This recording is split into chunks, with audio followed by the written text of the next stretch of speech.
Bom, pessoal, boa tarde.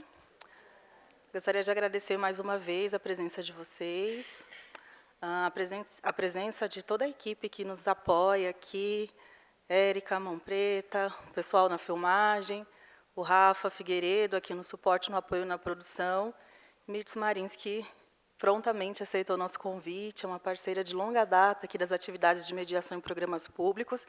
Vocês vão ter a oportunidade de conhecê-la. Vou fazer as apresentações, mas só para lembrar, então, agora, no período da tarde, é o momento que a gente se dedica, de fato, às práticas pedagógicas a partir do acervo e das exposições aqui do MASP, pensando em estratégias de mediação, independente da área, né, de formação, de atuação de vocês, profissionais da educação. Então, já fica o convite também para as próximas edições. Em cada encontro, a gente vai trazer um desses pesquisadores, profissionais, pessoas que trabalham, né, a partir da arte e educação, das atividades artístico-pedagógicas, estratégias de mediação também, diferentes formatos, né, visitas, oficinas, roteiros, enfim. É interessante que a gente pensou esse ano uma programação que tenha início e fim no mesmo dia. Então, o convite é que vocês acompanhem, né, os 5 dias, todos eles, mas cada um vai trazer uma proposta diferente e complementar. Então, vocês vão ver coisas novas, diferentes, abordagens diferentes também. Isso é bem importante, pensar essa diversidade, né, de formas de se pensar arte e educação em museus e na escola também, né, fortalecer esse diálogo. Então, aqui, retomando aquilo que a gente falou no primeiro momento, esse laboratório de mediação ele começou no ano passado, esse projeto, e tem como objetivo de instrumentalizar o público do programa em suas visitas em grupo ao MASP e em suas ações didáticas de mediação na sala de aula ou em outros contextos educacionais. Então, de novo, reforçando, a gente tem um programa de gratuidade aqui para quem trabalha na rede pública ou órgãos, né, do terceiro setor.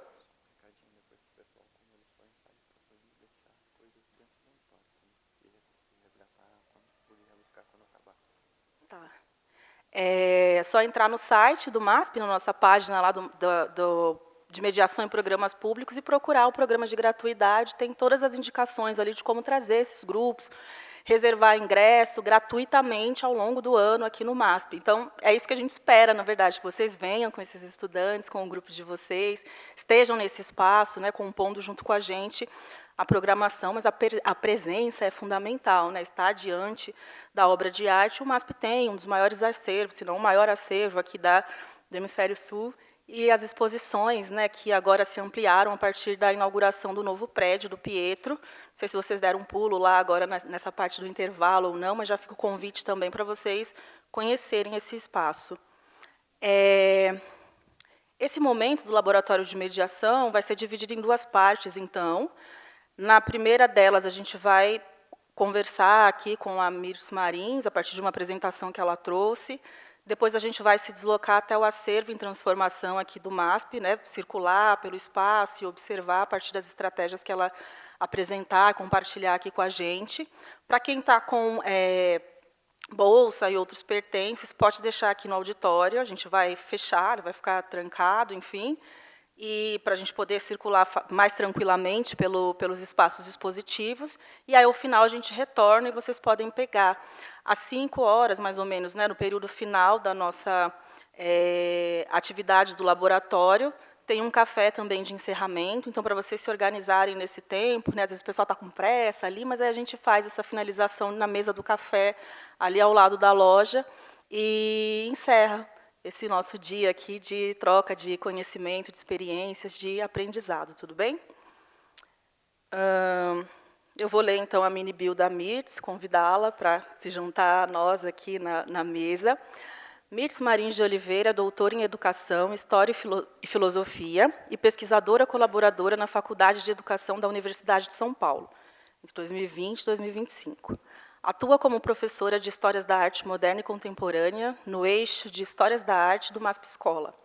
Coordena o programa de pós-graduação em Design da Universidade Anhembi Morumbi.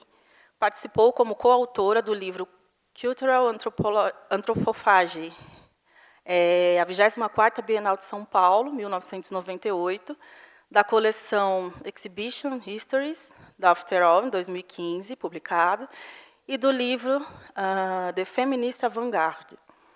Arte dos anos 70, publicado em 2017, de Gabriele Score. Contexto sobre Letícia Parente. Publicou, em 2024, o livro Greta Sarfati, pela Act Editora. Bom, então, resumindo aqui, esse encontro vai focar na experiência de visitação a partir da relação dos participantes e do espaço, considerado não apenas o espaço físico, mas também o institucional e simbólico, que incluiria a história do MASP, seus agentes atuais e as narrativas proporcionadas pela curadoria na articulação entre as obras. Como objetivo, enfatiza-se estabelecer o diálogo entre o repertório dos visitantes e a materialidade percebida e vivenciada ao longo do percurso proposto, a partir da exposição Acervo em Transformação, com especial ênfase nos aspectos arquitetônicos e expositivos que apresentam as obras. Então, Mirte, seja muito bem-vinda e obrigada mais uma vez pelo aceite ao nosso convite.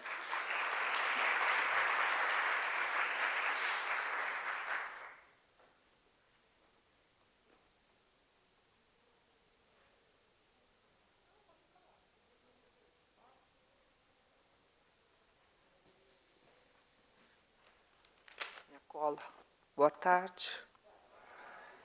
Muito obrigada. Bom, quero começar aqui agradecendo as palavras super gentis, né, da Gláucia e o convite que me deixou muito honrada do professores MASP, né? Fiquei muito feliz, surpresa, porque eu nunca tinha participado dessa ação aqui dentro do museu. Espero dar conta, Gláucia. Bom, eu gostaria, então, de agradecer imensamente todas as equipes do MASP, que são sempre muito pontuais, gentis e eficientes, né? E muito respeitosas também em relação ao trabalho de cada um de nós. Então, realmente espero dar conta, né? E estou aqui exatamente para sanar qualquer dúvida a respeito dos comentários que eu vou fazer. Gostaria de começar fazendo um comentário bastante pessoal sobre a minha própria trajetória e um acontecimento dentro dessa trajetória. Eu iniciei o meu trabalho no circuito artístico, no educativo do Museu de Arte Contemporânea da Universidade de São Paulo. Eu fui aluna da universidade, trabalhei na Bienal, no educativo, mas o educativo da Bienal tinha outras perspectivas naquele instante, bastante diferente de trabalhar com acervo constante de museu, e fui trabalhar no MAC USP. E exatamente o que aconteceu, que me parece que foi uma experiência relevante, isso faz algumas décadas, tá? Eu fui escalada para acompanhar um grupo de um projeto que era da Prefeitura do Parque do Ibirapuera, de atendimento a diversos segmentos profissionais que atuavam no parque. E eu fui escalada para receber os jardineiros do Manequim Lopes, que eu acho que vocês conhecem, né? Já ouviram falar, numa visita guiada. Eu preparei um roteiro, pensei que seria interessante, de conteúdos de arte, dentro daquilo que eu fazia dentro do museu, né? Então, fiz o meu roteiro, passei por obras importantes daquele museu, e sempre me lembro do Kandinsky, né? Uma parada básica ali, que era um trabalho que eu gostava muito, para estimulá-los, então, a conversa. Não houve nenhuma conversa. E o que aconteceu foi que, no final daquela situação de visitação, nós sempre nos dirigíamos ao ateliê para um trabalho mais de contato com materiais, etc. E, no meio desse caminho, nós tínhamos que passar numa daquelas paredes de vidro do edifício da Bienal, porque, quando eu trabalhei no MAC, o MAC era lá, no edifício da Bienal, ele não era onde ele é hoje. E, quando nós estávamos andando para esse ateliê, e eu estava guiando o grupo, eu percebi que eles pararam. Eles pararam e eu fui andando meio sozinha, até que eu percebi que não tinha mais ninguém junto comigo, né? Voltei, e eles estavam todos parados, olhando pela janela. E aquilo foi um pouco estranho, porque eu falei, não, se deve estar acontecendo alguma coisa lá. E quando eu cheguei junto do grupo, eles estavam olhando pela janela para o próprio jardim em silêncio. E lá fora não estava acontecendo nada, eu achei, né? Então, fiquei olhando ali também, até que alguém, que era uma espécie de chefe do grupo, falou para mim assim, eles nunca viram o jardim de cima. Eles estão trabalhando aqui há muitos anos e eles só conhecem o jardim ali diretamente, né? Com o canteiro. Olhar de cima é inédito para eles. E aí eu comecei a perceber que eles estavam maravilhados com o próprio trabalho. Obviamente, acabou ali, né? Enfim, né? Perdeu. Né? Perdeu Kandinsky. Perdeu porque, de fato, aquela experiência era mais significativa, relevante e seria um marco, inclusive, do meu ponto de vista, da visita do museu. Talvez tudo que eu falei nada tenha ficado, porque aquele universo estava distante e porque a maior experiência que eles poderiam ter era exatamente no enfrentamento ali daquele espaço que eles desconheciam, que para eles era muito difícil, né? Um espaço que não entravam normalmente. Daí eu comecei a observar que eles estavam com as melhores roupas, né, para fazer aquela visitação.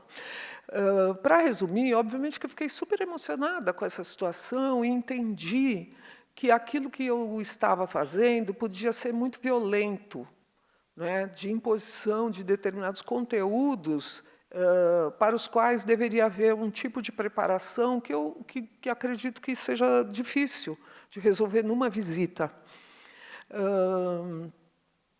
E comecei, claro, a pensar outras formas de resolver isso, né? Obviamente que não é muito fácil, mas me chamou a atenção que a minha atuação de facilitadora e de mediadora com aqueles conteúdos podia ser bastante inadequada, né? E talvez criar mais barreiras entre as obras e aquelas pessoas. Então, desde então, eu tenho me dedicado a pensar um pouco isso. Também tenho que dizer que, nessa formação, há uma autora que, hoje em dia, eu percebo que muita gente não conhece, chamada Abigail Hausen, né, que era muito lida pelos professores da minha geração, que tratava sempre, né, a relação entre obra e esse visitante na forma do diálogo, mas não de fazer perguntas provocadoras para que as pessoas olhassem e respondessem, né? Era um diálogo a partir do que elas percebiam, poderiam falar, sem que, ao final de uma visita, o orientador dessa visita desse explicações finais, né, explicações as corretas, né? Quer dizer, tudo que você falou até agora é uma maneira de se relacionar com essa imagem, mas agora eu vou te dar informações que são aquelas ótimas, corretas e que, né, no fim, parece só um cerimonial meio sem sentido. Com a obra da Abigail Hausen, eu depois combinei com o pessoal, vou mandar alguns textos para vocês, né, identificarem essas questões, mas com os textos dela, né, a partir dos textos dela eu pude me aproximar de formas outras de trabalhar.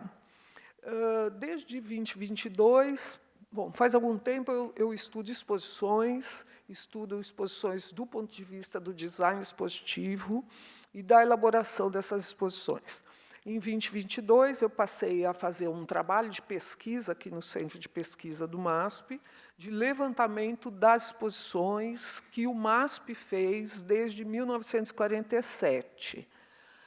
Já faz um tempo, e eu ainda estou nos anos 70 do século passado, né, bastante coisa para ver, mas, olhando para esse material, eu começo a pensar, né, já faz esse tempo, e antes estava pensando sobre isso, que do meu ponto de vista, para a pessoa que eu sou, né, talvez o melhor entendimento da premissa do meu trabalho seja pensar que o espaço ensina.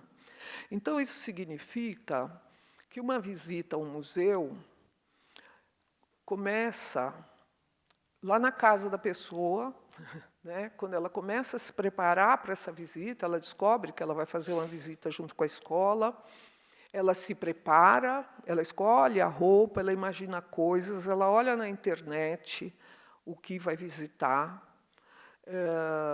E tem coisa que vai chamar a atenção que não é obra propriamente, né? Também tem obra, mas não só isso. Depois ela vem com o veículo que ela tem que tomar, ou de trem, ou de metrô, ou de ônibus, percorre distâncias da casa até o lugar.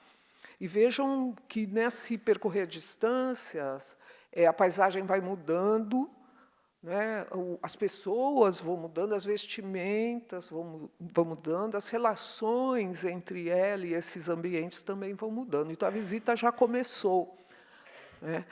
Nós, principalmente, que trabalhamos no circuito artístico, professores, nós tendemos a naturalizar essa relação, né? Achamos que está ok, todo mundo tem uma espécie de edifício em casa que é como um MASP, né? Com a sua aparência, com aquele tipo de banheiro, com os equipamentos, né?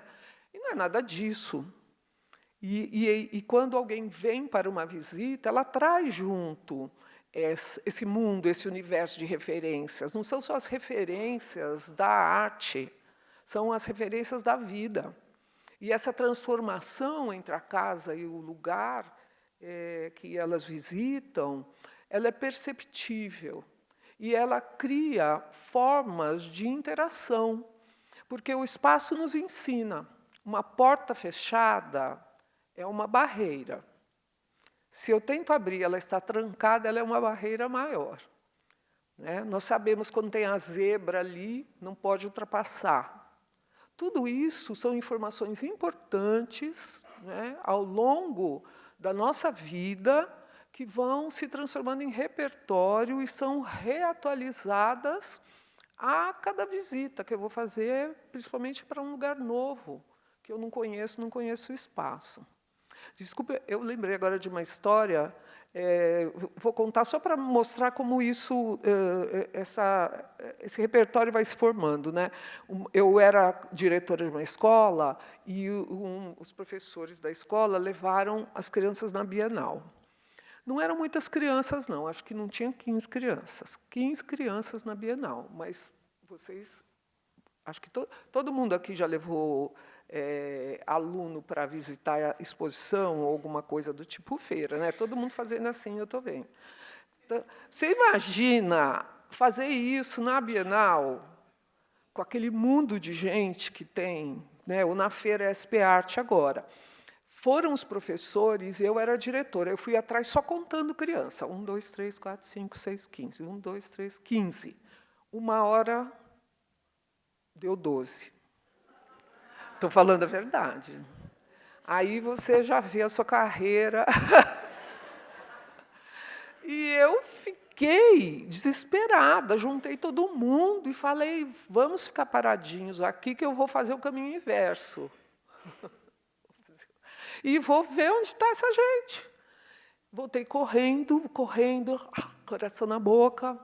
E aí eu vi um corredor muito grande, muito longo, assim, que ficava também de frente para uma janela, e os meninos estavam lá. 3 crianças, eles deviam ter menos que 7 anos, e eles estavam na frente de uma obra que era uma coisa assim, como se fosse um grande chapéu assim de penas, com um buraco no meio, mas era uma coisa grande. Não era para tocar. Tá? Não podia tocar. Mas as 3 crianças que eram minhas, mais 3 que eu nunca vi na vida, estavam paradas na frente da marcação do chão, numa fila, e um deles já estava com a mão dentro do trabalho. Eu saí correndo, mas assim era câmera lenta, porque o desespero. E eu vi que, do outro lado, o segurança também viu, e ele veio correndo no mesmo ritmo que eu, né, para a gente tentar salvar as crianças e as obras.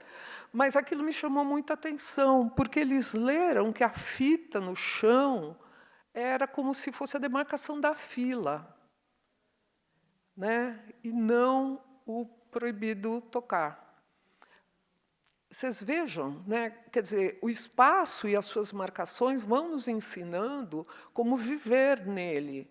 E a gente não vive em todos os lugares como nós vivemos nas nossas casas. Então, esse aprendizado, esse lugar não naturalizado, precisa estar no nosso horizonte, como professores, como pessoas que levam crianças e não querem perdê-las numa visita desse tipo, né? Então, acho que isso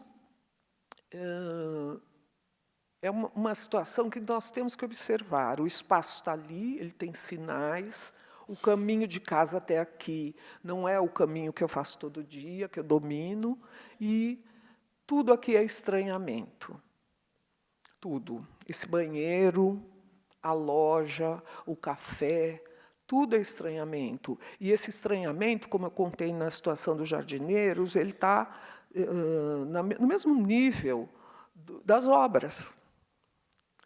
Porque as obras são mais um elemento que nós, professores, vamos chamar a atenção para elas, mas que, de fato, muitas vezes tem algo ali, como o jardim visto de cima, que vai atravessar a minha visita e que vai transformar essa visita em outra coisa. E meu problema não é fazer voltar para a minha visita. O meu problema é me juntar com essas referências e contribuir, e, se possível, até conversar sobre obras, né, e sobre arte, obviamente, se isso, em algum instante, for do interesse. Então, eu vou mostrar algumas coisas para vocês, e vou fazer uma visita com vocês, exatamente tratando da questão do espaço, do ponto de vista aqui, inicialmente, institucional e simbólico, e depois nós vamos subir e vamos ver breves segmentos da curadoria, quer dizer, do gesto curatorial, da escolha de elementos que vão para uma exposição. Também acho que, quando chegar lá, eu quero falar um pouco disso que é a curadoria, né? A curadoria também tende-se a naturalizar. Nós, muitas vezes, não pensamos que tudo que está ali foi escolhido milimetricamente e que tem um sentido, que eu posso desmontar, mas tem uma intenção. E eu acredito que nós, os professores, obviamente, temos que tentar compreender e tentar verificar se queremos nos alinhar com aquela compreensão ou não. Eu acho que eu queria ver... Ah, já está. Bom, isso acho que pode mexer, talvez. Aí, obrigada. Bom, primeiro tópico. O MASP foi fundado em 1947, acho que vocês já sabem disso. Inicialmente, ele ocupava um espaço dentro de um edifício. É muito interessante que agora o edifício aqui é um museu de andares, que eu circulo via elevadores, né? E o primeiro MASP também era um edifício. O MASP ocupava alguns andares de um edifício que tinha outras funções, inclusive. Isto é um museu moderno. Isso é importante lembrarmos. Isto é um museu moderno. Um museu, dentro da tradição, ele geralmente, vocês podem pensar em museus que vocês visitaram aí, principalmente museus de história, eles têm uma escada cerimonial. Geralmente, há uma arquitetura da tradição neoclássica, que se alinha com a ideia de palácios, né? Mas, quando eu penso que o Museu Moderno, desde o MoMA, em 29, ocupa espaços de escritórios, ele tem uma mensagem nisso, né? Uma mensagem simbólica e institucional, de que este museu é um museu voltado para o mundo moderno. É um museu dentro da cidade, é também um museu ligado aos processos de industrialização. Isso que é o Museu Moderno. O Museu Moderno também, como o MoMA de Nova York proclama já no seu estatuto inicial, é um museu comprometido com a divulgação da arte moderna. Isso, claro, é para que o maior número de pessoas acessem aquela informação que está lá, que não é a produção tradicional da história da arte, no caso do MoMA, mas é que, principalmente, a produção da arte moderna e do design e da arquitetura, considerados daquela perspectiva a arte desse momento, né? Então, vocês vejam como, num simples gesto aqui relacionado ao edifício, o próprio museu aponta para a sua função, para o seu entendimento do que é a arte, qual o segmento com o qual ele vai trabalhar, claro, e com a intenção ou não de ampliar seus públicos. Mas os museus modernos se caracterizam por isso. Nesse sentido, aqui, na cidade de São Paulo, a gente tem o MASP e o MAM, que tem como modelo essa abordagem educacional do MoMA de Nova York. E não que seja uma reimplantação do projeto deles, mas é uma leitura, uma releitura, uma transformação e uma atualização para essa finalidade. Ocorre que temos aqui uma especificidade, que é o fato de um casal italiano ligado ao campo artístico terem fundado o museu. Um jornalista envolvido com a arquitetura modernista italiana e a Lina Bobardi, uma arquiteta, o Pietro Maria Bardi, e a Lina Bobardi, uma arquiteta italiana. Então, eu vou mostrar para vocês algumas imagens que não são de exposições da Lina Bobardi, não estou falando ainda dos projetos de Lina Bobardi, mas eu quero falar dessa ideia da arquitetura italiana e da relação das obras, ou do entendimento das obras e dos painéis nos quais as obras são colocadas por parte dos museus italianos. Eu já vou chegar aí, tá? Eu acho que pode passar para frente. A primeira questão aqui está relacionada ao slide anterior, a ideia de não só de um interesse, mais do que um interesse, mas de uma espécie de alinhamento da arte moderna com a cultura popular. A arquitetura popular, mostrada aqui nessa exposição, a arquitetura rural italiana, eu vou mandar o catálogo para vocês em PDF, é uma exposição de 1936, portanto, 10 anos antes da chegada do casal Bardi no Brasil, e ela mostrava uma espécie de sintonia entre as premissas da arquitetura moderna e a arquitetura vernacular italiana.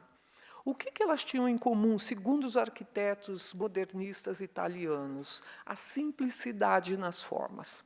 A cultura popular teria uma simplicidade que os modernos buscavam.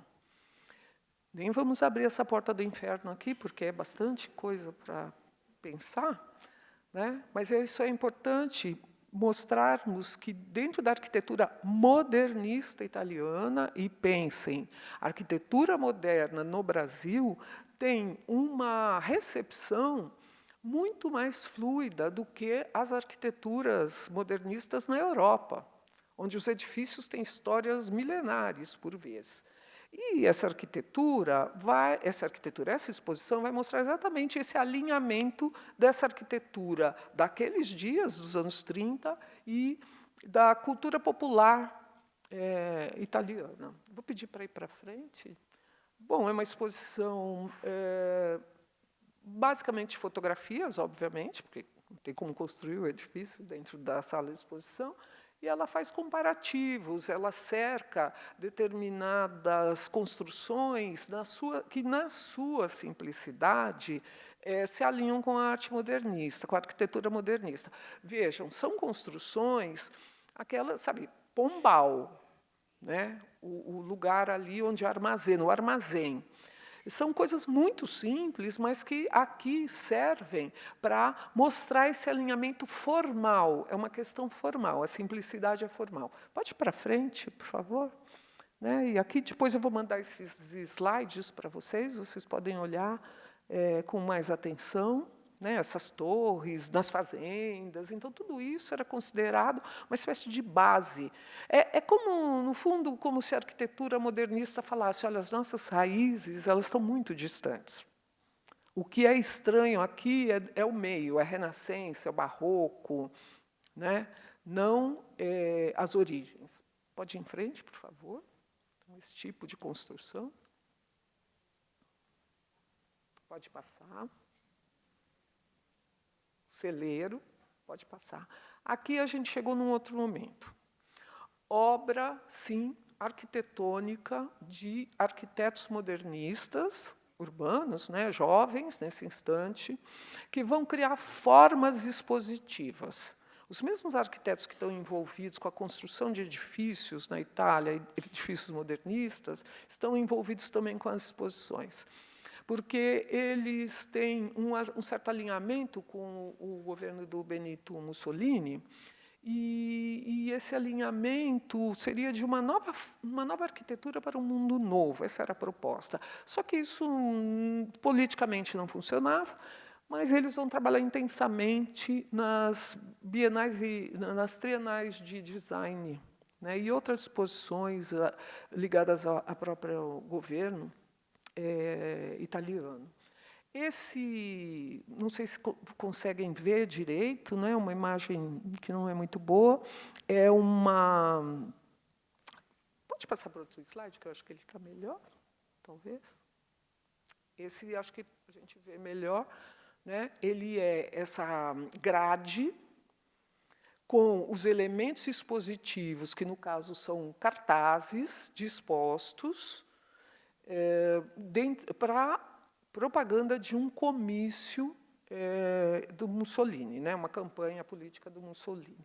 Por que eu trago essa imagem da grade? Porque a ideia da grade tem a ver com o design gráfico, a grade da bidimensionalidade da folha, no qual os elementos, né, que eu vou fazer uma revista, por exemplo, que eu vou distribuir, ficam distribuídos na grade.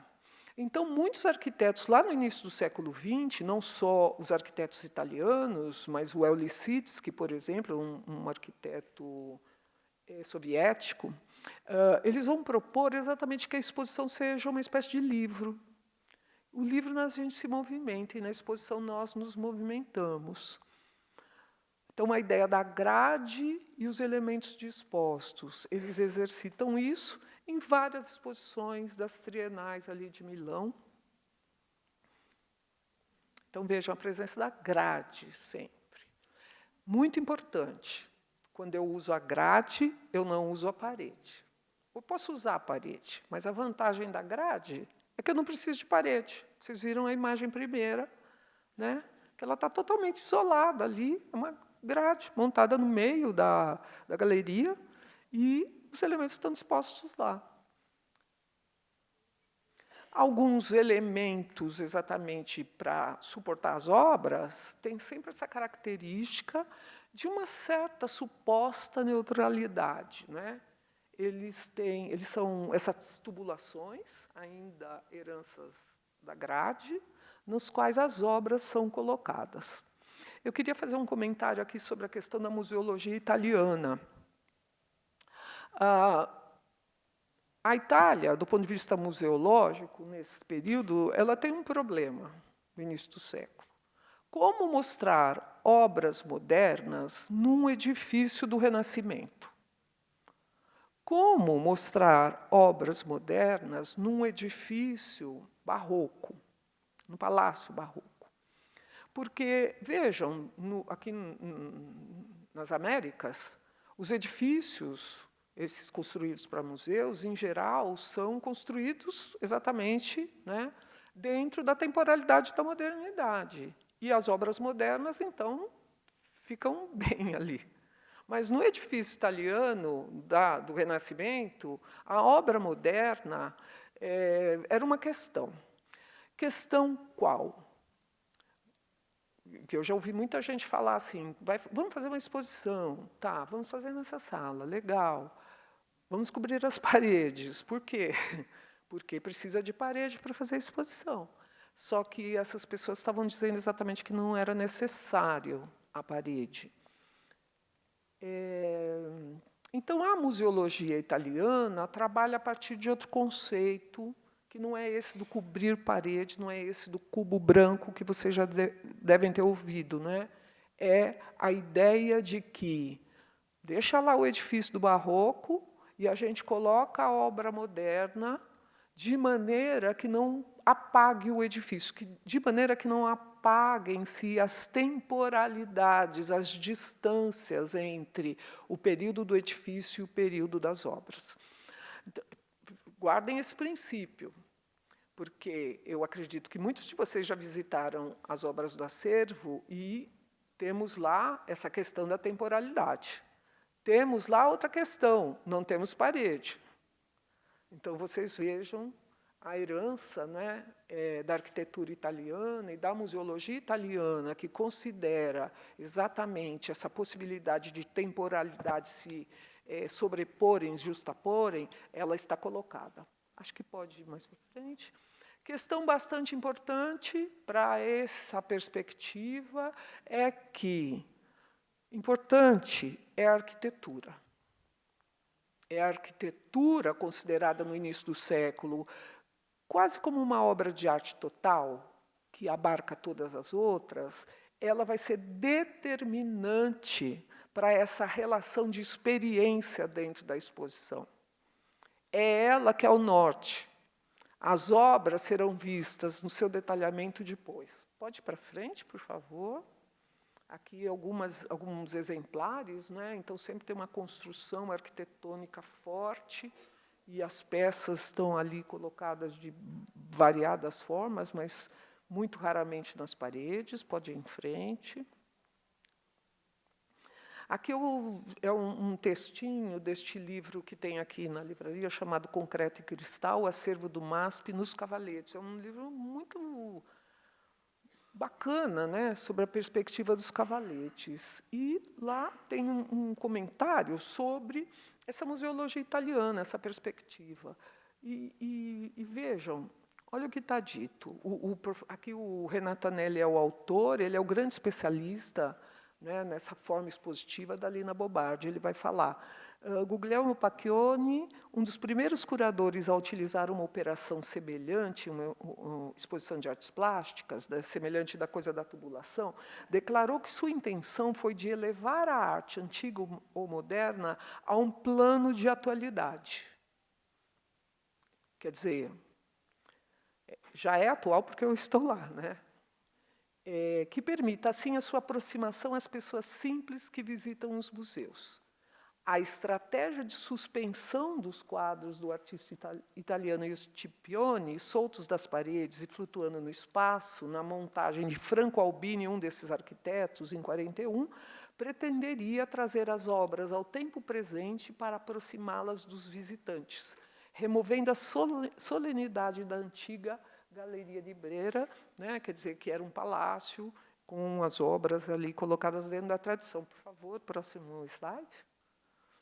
Que foi exatamente essa mostra que eu já exibi um slide. Acho que pode ir para frente. Reparem nas tubulações, supostamente neutras, para permitir que a arquitetura fale. Por favor.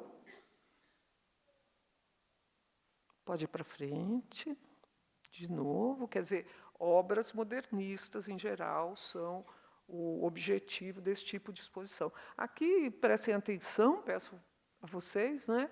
É uma forma que o Franco Albini trabalhou com a tubulação, né, presa ali numa peça de concreto para dar estabilidade. Pode ir para frente, por favor. Aqui toda a história do casal Bardi, que chega ali em 1946 e que vai ser imediatamente... o Bardi será convidado para implementar um museu imaginado pelo Assis Chateaubriand, e aqui tem uma breve lista de elementos importantes dentro dessa história.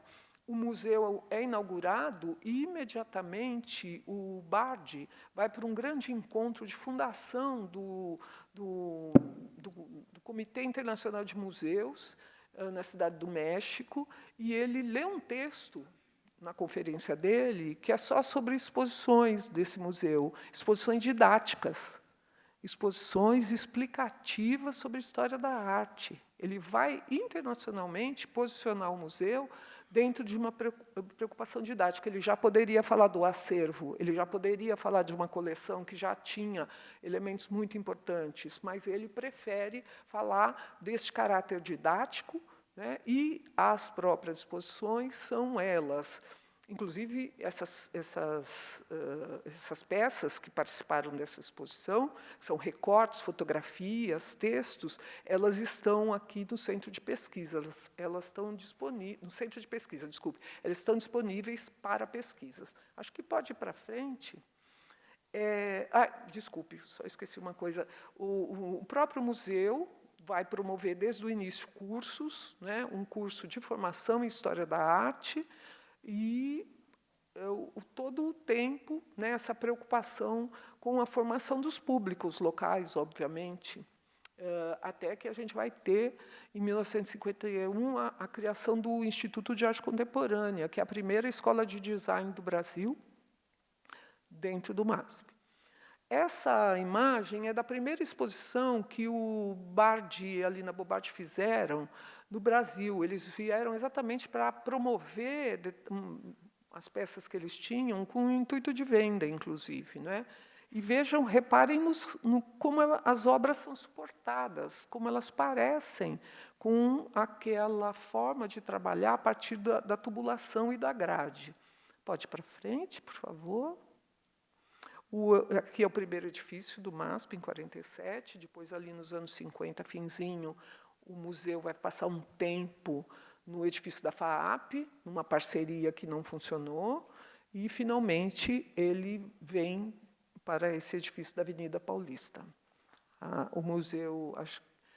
Quem já leu aqui o Chateau, o livro? Sabem que livro se trata? Da história do Chateaubriand. Ele vai contar detalhes dessa construção. O Chateaubriand inaugura o edifício antes, ou melhor, ele inaugura o MASP antes do edifício estar pronto, porque ele tinha essa necessidade de se posicionar dentro do circuito. Isso é a fachada do MASP quando da inauguração. Pode ir para frente, por favor. Tínhamos no museu, nesse instante, esses elementos que mostram muito essa perspectiva, né, de didatismo. Então, a exposição da Pinacoteca, com as obras históricas, aquelas históricas chamadas exposições didáticas, as exposições periódicas, né, que é o que a gente chama hoje em dia de temporária, e a vitrine das formas, tem um erro ali, no qual objetos de diferentes temporalidades são colocados lado a lado. Lembrando que eu estou falando de diferentes temporalidades várias vezes aqui, né, como uma espécie de marca desse modelo italiano. A primeira exposição didática é esse o tipo de material que ela continha, explicações, né, e imagens de peças que não encontrávamos, né, aqui. Pode passar. Esse é o museu da 7 de Abril, ficava na Rua 7 de Abril, no edifício dos diários, né? No mesmo edifício, o MAM também se localizou durante um tempo concomitante. E reparem também a questão das tubulações presentes nas formas expositivas. Acho que pode passar.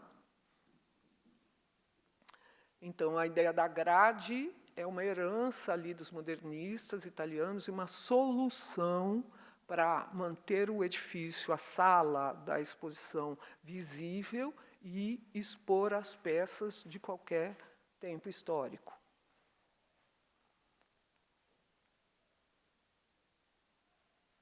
Acho que pode ir em frente. Ainda o primeiro MASP. Reparem como a questão da grade está sempre presente nessas imagens. Isso é uma vitrine das formas, onde as peças ficavam, né, e ela tem uma outra característica, de novo ligada à questão da grade. É vidro dos dois lados.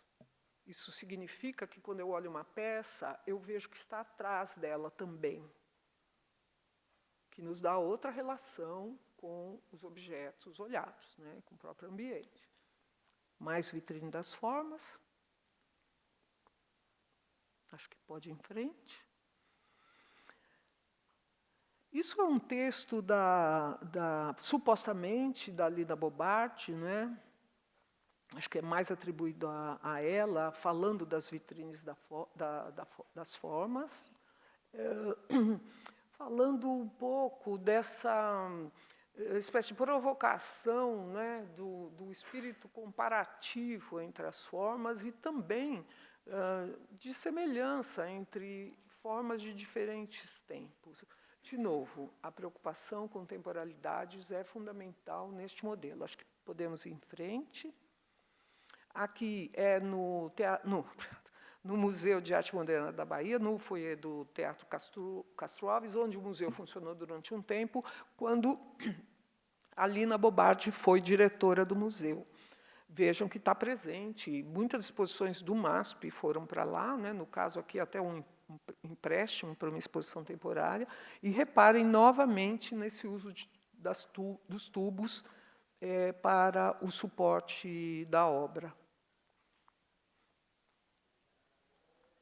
Isso, né, alguns desses modelos expositivos que ela usa na Bahia, conseguimos perceber uma aproximação muito forte com o modelo que eu já mostrei hoje, agora há pouco, do Franco Albini. Né, praticamente a mesma peça, num tempo aproximado, né, mais ou menos no mesmo ano que eles... Quer dizer, não é no mesmo ano, mas tem uma certa aproximação em relação a isso. E vejam, esse pensamento da tubulação não presa no teto, né, mas, em grande parte, ali estabilizada pela parte de baixo do tubo. Acho que pode ir para frente. Né? Aqui um texto da Lina Bobardi sobre as dimensões deste museu, né, a dimensão do edifício, ocupando aqui o Trianon, né, um espaço privilegiado e muito disputado pelos diferentes grupos, né, de cultura, certamente, aqui da cidade. Acho que pode ir em frente. E aqui, lá naquele momento inicial de inauguração do edifício da Paulista, uma exposição chamada Playgrounds, que ocupava, as obras ficavam ali, algumas, obviamente, tiveram algum impacto por causa de manuseio, mas as obras ficavam, então, no vão e eram obras que podiam ser manipuladas, inclusive, pelos visitantes. Era uma exposição do Nelson Lerner, eu não falei isso. Pode ir em frente. Aqui não é a mesma exposição, mas é uma ação também na década de 70, logo no início, do Carlos Blanc e da Maria Helena Chartuni, chamada Carrossel. Então, esse brinquedo, dentro do projeto da Lina, há um pensamento de utilização desse espaço para essa aproximação, né, com os aspectos lúdicos, né, não só da arte, da própria vida. Então, isso é uma efetivação, né, dessa relação por meio de uma obra. Só que, em 2016, a nova gestão inaugurou uma certa aproximação bastante forte, né, com esse pensamento da arquitetura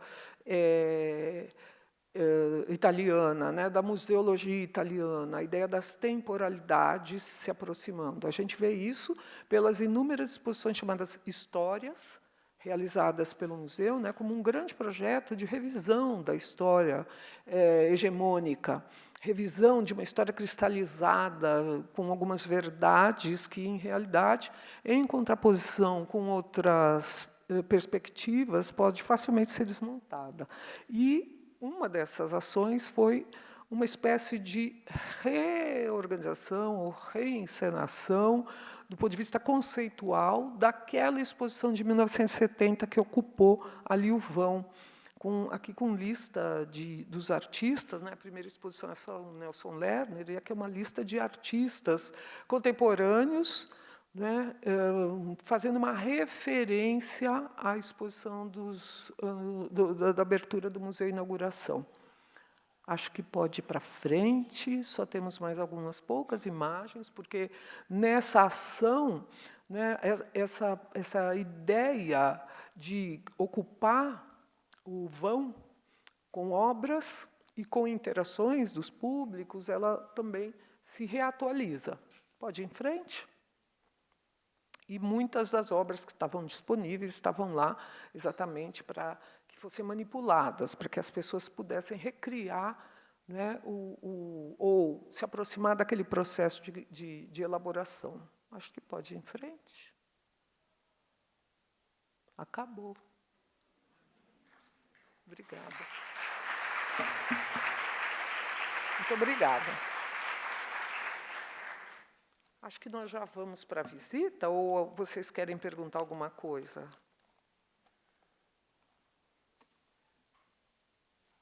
Como que funciona?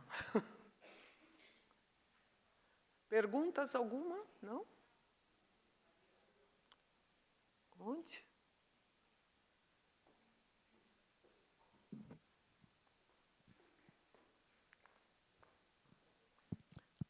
Vou falar também um pouco da nossa visita, tá? Mas eu acho que muita informação, né? Pode falar. Professora, boa tarde, estou aqui. Uma pergunta que me chamou a atenção, aliás, tudo que a senhora falou foi muito interessante, mas falando que o espaço ensina, mas acho que ele também acaba sendo uma barreira simbólica. Por exemplo, o próprio MASP, apesar do projeto da Lina ser um espaço aberto, ele é uma arquitetura que acaba inibindo muito. Então, às vezes, a gente passa pela frente e escuta pessoas, nossa, mas o que será que tem aqui? Por mais que possa ser óbvio para muita gente, às vezes não é. E aí, como que esses espaços, a gente passou pelo MAC, pelo MAN, como que a gente consegue quebrar um pouco a barreira, não só do que tem dentro, mas fora? Primeiro, as pessoas entrarem nesses espaços e entender que são para elas também. Porque muitas vezes considero que um espaço de arte elitizado, né, os espaços culturais não são para mim, como que a gente quebra essas barreiras? Acho que a exposição do Playgrounds foi uma forma, mas eu queria que a senhora comentasse um pouco mais sobre. Obrigada. Pergunta de $1 milhão, né? Porque eu sei que isso é uma questão para todos os museus. Veja, vamos pensar no Parque do Ibirapuera, lá, pavilhão da Bienal. A maior dificuldade é você tirar as pessoas do parque para olharem uma exposição, né? Quer dizer, a quantidade de gente que está no parque, por comparação, né, ela é gigantesca diante da visitação dos museus que lá estão. Mas isso, eu acho que, não sei, eu que trabalho em museu já faz bastante tempo, eu acho que, hoje em dia, por várias razões, que tem a ver com a ação dos museus e que tem a ver também com condições externas, né? A preocupação em fazer essa aproximação, ela é gigantesca. Agora, veja, também quando eu trabalhava, tinham propostas assim. Eu participei de algumas, tá? Não vou dar nomes para não criar problemas, mas, sei lá, de repente tinha um projeto que era: vamos levar 3.000 crianças durante uma semana para visitar exposições. E aí é isso, né? Quer dizer, são ônibus de crianças chegando, entrando e saindo, e a pergunta é: elas estão entendendo o que está acontecendo, né? O que elas viram? O que foi significativo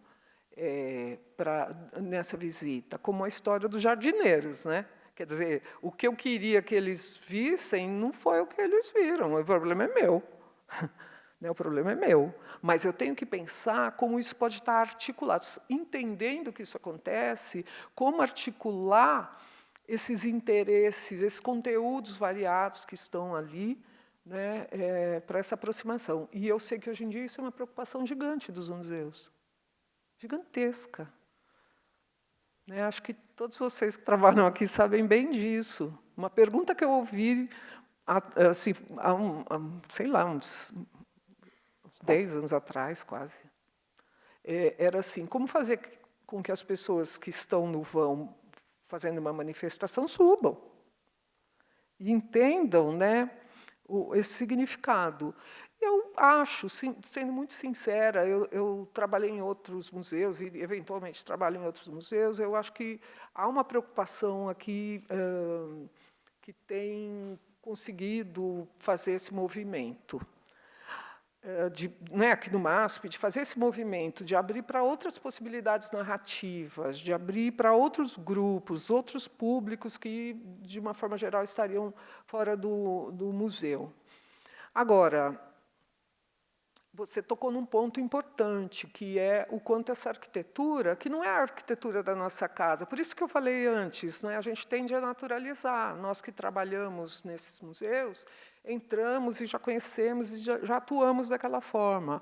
Mas será que aquela criança da periferia, que está vindo pela primeira vez, que viajou a cidade inteira e que a paisagem foi mudando, quando chega aqui, ela vê esse edifício, que localização, né, que atribuição simbólica ela pode dar? E mais, não se resolve numa visita, eu acho. Não se resolve numa visita. Não sei se eu te respondi, eu fui adaptando. Mais alguma coisa? Olá. Eu sou o Marco, sou professor de Geografia. E eu gostaria de perguntar exclusivamente, né, você citou a questão do Parque Ibirapuera, que tem essa abertura, né, por ser um parque, as pessoas vão visitar, fazer outras atividades. Uma coisa que me veio na cabeça é exclusivamente a questão dessa onda de patrocínios, né, de empresas privadas em relação aos espaços públicos, né? E que é possível ver ali uma modificação muito grande desses espaços. E eu gostaria de saber, basicamente, sobre como isso pode impactar os museus, principalmente os museus que fazem parte de um espaço que está tendo esse processo de gentrificação. Bom, eu vou te responder não de dentro do financeiro do museu, né? Eu sinto que, para os públicos, isso é uma possibilidade. Né? O dia, vocês já viram isso, né? O dia que é promovido, ali, patrocinado por uma empresa, é um dia que as filas dão volta no quarteirão.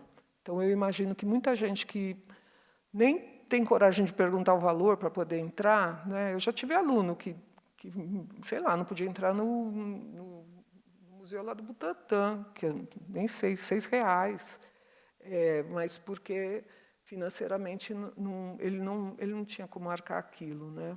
A condução, mas a entrada. Mas eu acho, então, que tem essa questão. Eu acho que tem uma outra questão que eu citei aqui, tem coisas internas, que também é desejo do museu que as pessoas venham. Né? Das pessoas que trabalham no museu, que as pessoas venham. Mas também há um movimento macro, eu diria, que é do entendimento do museu como parte de um circuito de turismo cultural. E que aí ele é um circuito, né? Ele é uma cadeia produtiva, e aí ele interessa de maneira diferente, de maneiras diferentes para os diversos envolvidos. E eu acho que a gente não pode ser... Não estou dizendo que você está fazendo isso, Marco, mas, né, a gente tem que, assim, ficar atento para, às vezes, não fazer essas divisões do tipo cultura é este lugar, um pouco neutro, é um lugar especial, e o mundo, o resto é capitalista, gente que não entende cultura. Eu não acho que é assim, sabe? Não acho mesmo. Eu acho que todo mundo tem interesse, os diversos segmentos têm interesses, e esse interesse